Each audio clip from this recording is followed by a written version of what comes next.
الله الرحمن الرحيم. انا هتعلم الزق الصورة كده. بصوا،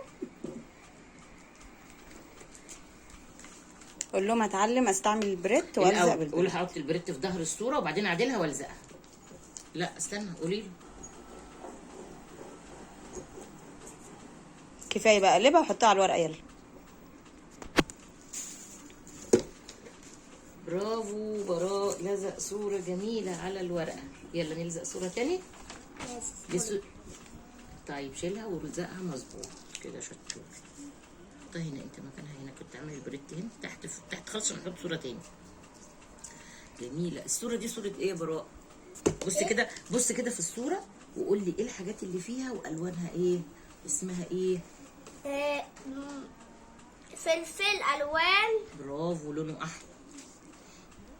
خيار، جزر، ايه ده؟ بصل. بصل. رحمكم الله. ده ايه ده؟ اوعى بص ده ايه؟ قرنبيط. قرنبيط او قرنبيط. فراخ. فراخ ماشي. قوطة. لا دي فلفل نور. برضه. فلفل حلاق. ايوه فلفل حراق صح. ده الاسود. جزر. الاسود لون ده اسمه ايه؟ بتنجان. برافو. فلفل تاني. برافو. يلا عايزين نلزق صورة تاني كمان. دي صورة ايه؟ فرخة. بس انا اللي هلزقها. فرخة بالانجليزي يعني ايه؟ تشيكن. شيكن. برافو.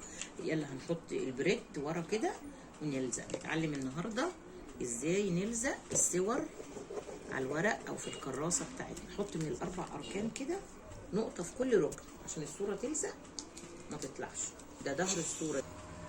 براء هيلزق بقى الصورة دلوقتي بتاعت التشيكن. اظبطها كده ودوس عليها بايديك